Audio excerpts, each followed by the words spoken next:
My name is Michael Carter. I'm 36 years old, a former staff sergeant in the United States Marine Corps. I served 2 tours overseas, came back with 2 bad knees, a handful of medals, and a quiet sense of pride that I'd done what was right. But none of that prepared me for what happened after my father passed away.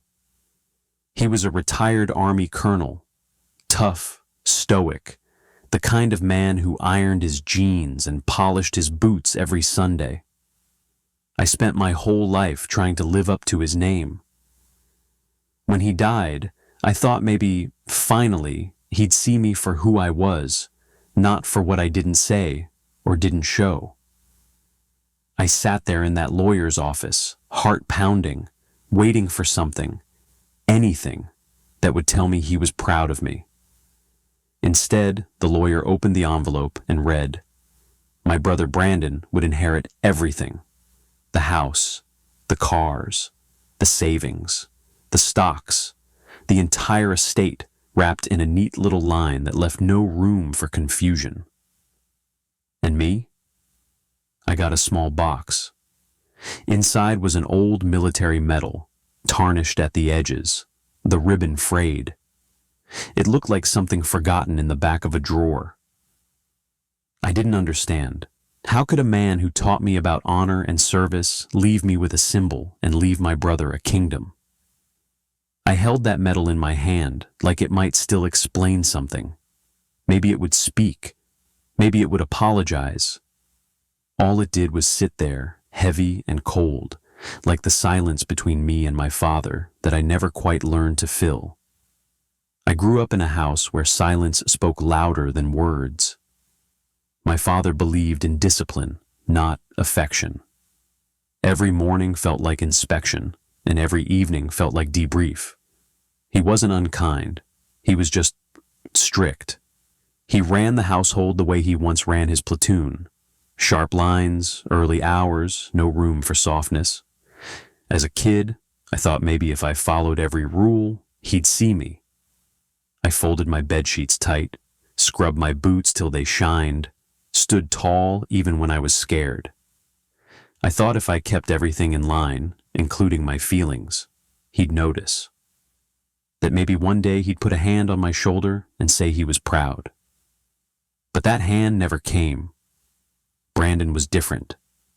He could walk into a room and light it up. Teachers liked him. Neighbors remembered his name. He wasn't better than me, but he was easier to love. Dad laughed more when Brandon was around.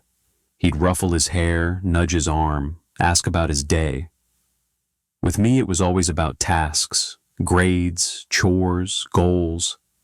I envied him, not for what he had, but for how easily he got it. He didn't need to earn it. Affection just happened around him, like weather. I had to work for every glance. I joined the Marines hoping it would change things. That maybe wearing the uniform, carrying the flag, serving the country like Dad once did, would finally bridge that gap between us. But even when I came home from deployment, bruised and burnt out, he didn't say much. He stood straight, gave a nod, said, "Welcome back." I told myself it meant something, that the nod was his version of "I'm proud." Still, it felt small, hollow, like I'd climbed a mountain just to find the peak covered in fog. The older I got, the more I saw that our relationship wasn't broken. It had just never been built. There was always something unsaid between us, something unfinished. Brandon could laugh with him, fight with him, make mistakes, and get forgiven.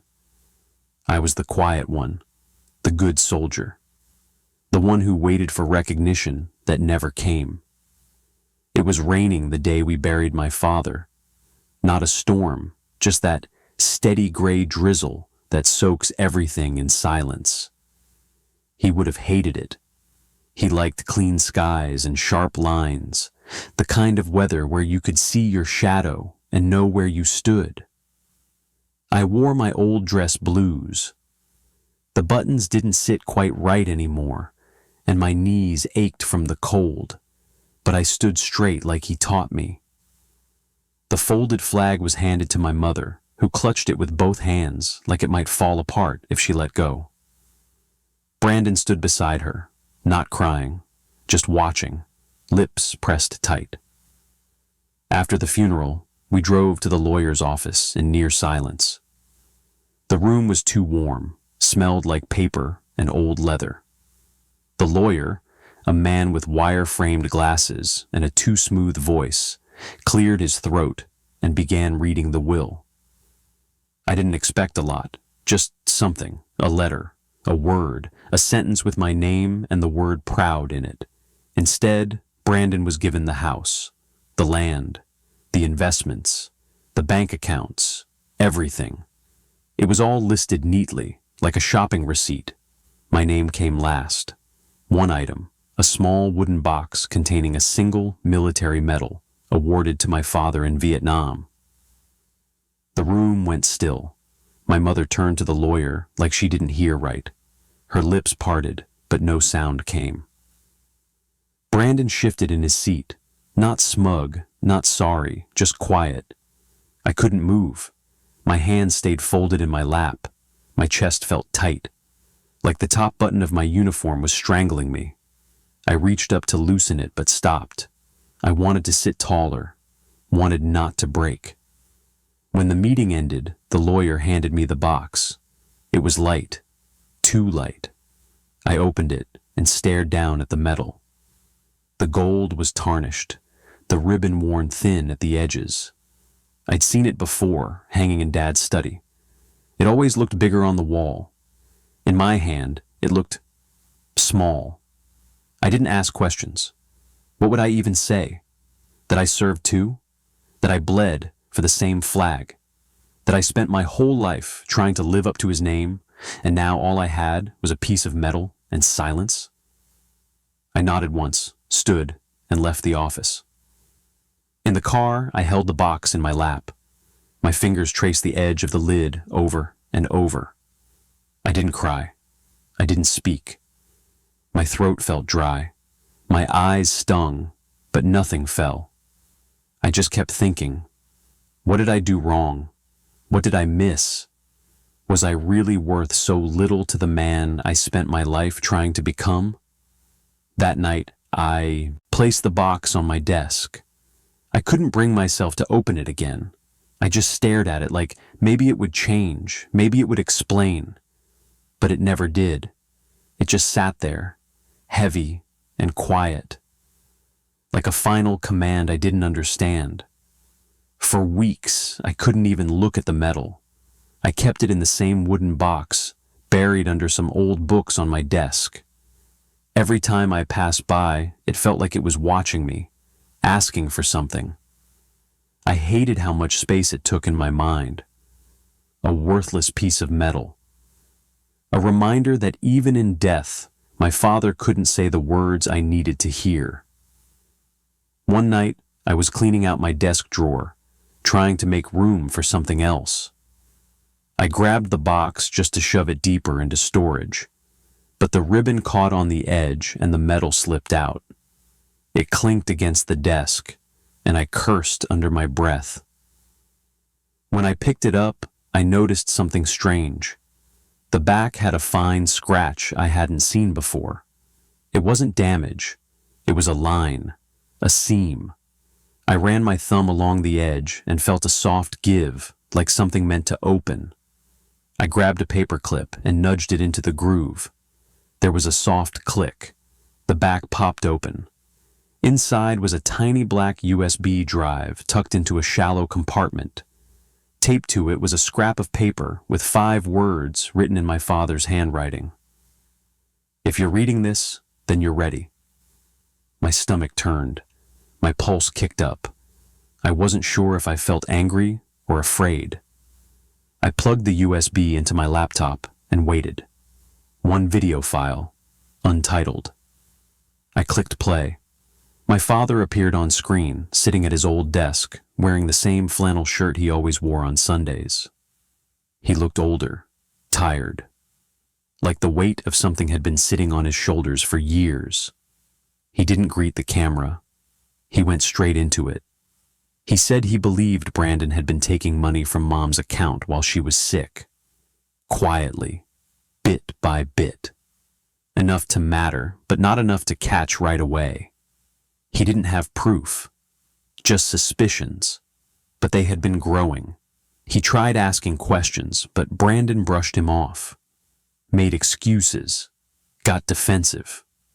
He said he started moving money out of reach, putting things in trust, planning for a worst-case scenario. He didn't want to believe it, didn't want to think his own son could do something like that. But he kept seeing the signs: unexplained withdrawals, sudden purchases, a growing distance between Brandon and the rest of the family. And guilt, he said. Guilt on his face when he thought no one was looking. The video wasn't long, just a few minutes. But when it ended, I sat there staring at the screen. I didn't know what to feel. Shock, confusion, a tiny flicker of vindication. For the first time, I saw doubt in my father's eyes. And not just doubt in Brandon, doubt in his own choices, doubt in himself. I closed the laptop and sat back in my chair. My heart was still racing. I looked over at the medal, still lying open on the desk. It didn't feel worthless anymore. It felt like the beginning of something. Not forgiveness, not yet. But maybe a question, maybe a trail, maybe the start of a truth I wasn't supposed to find until now. There were 3 more videos on the USB, each one dated months apart. In the second video, my father looked more worn. His voice was slower, but clearer. He said by the time I saw these messages, he would already be gone. He didn't want to burden me while he was alive. He said I had carried enough already. He explained that he made the will public the way he did to protect what mattered. If Brandon ever suspected there was a second plan, he would have found a way to challenge it. My father had seen what unchecked ambition could do. So he left him the house, the cars, the accounts, the decoys, and in private, he left me the real legacy. In the third video, he gave instructions: a lawyer in Arizona, a code word, a numbered account tied to a trust he'd moved piece by piece out of Brandon's reach. It wasn't just money, it was my mother's pension, a collection of land he'd inherited, savings from decades of military service and modest living. He called it his true estate. And he said it was mine. He paused before ending the video. He looked straight into the camera and said he knew this wasn't fair, that no father should have to split his children like this. But he also said sometimes doing what's right doesn't feel fair. He asked me to forgive him for the silence, for the distance. And then he asked me for one more thing. He asked me not to expose Brandon, not to shame him.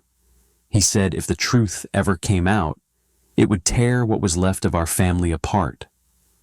My mother wouldn't survive it. My father believed Brandon wasn't evil, just weak. He made mistakes, and maybe he still could change. But if I dragged it all into the light, there'd be no way back. I watched the fourth and final video twice. It was short, just my father sitting quietly, holding the medal. He said this wasn't a reward, it was a responsibility. He told me he gave Brandon comfort, but he gave me trust.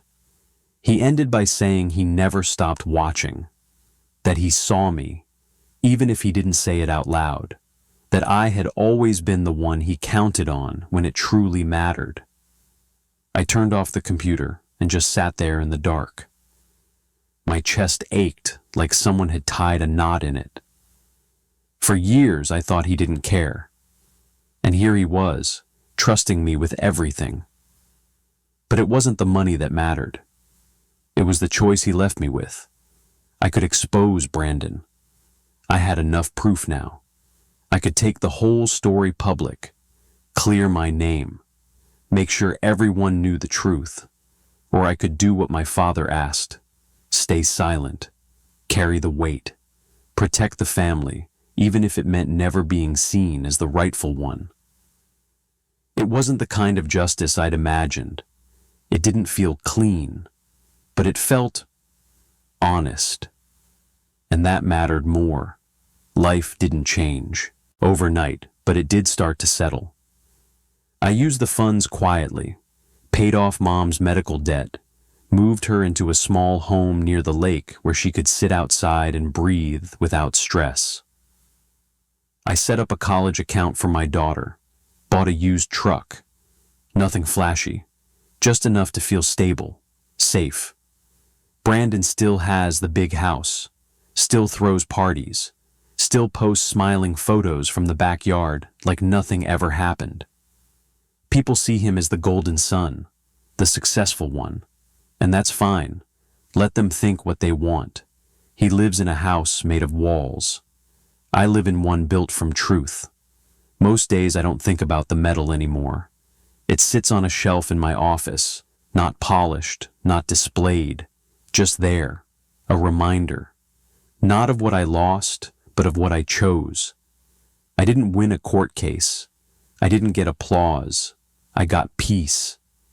And in a life like mine, that's everything. I used to think I needed the house to feel like I mattered. But what I really needed was to know my father saw me. And in the end, he did. Not with money, not with words, but with trust. That medal wasn't a trophy. It was a key. And I finally understood what it unlocked. If you're still here, thank you. I don't know your story, but if you've ever felt overlooked, left out, or like the quiet one in a loud room, I hope mine reminded you that your worth isn't measured by what people give you. It's in how you carry what they don't see. Sometimes the people who seem invisible are the ones holding everything together. If that's been you, I'd love to hear about it. Drop a comment. Let me know what you've carried. And if this story meant something to you, consider subscribing. I share these not just to be heard, but to make sure no one out there feels alone in the silence.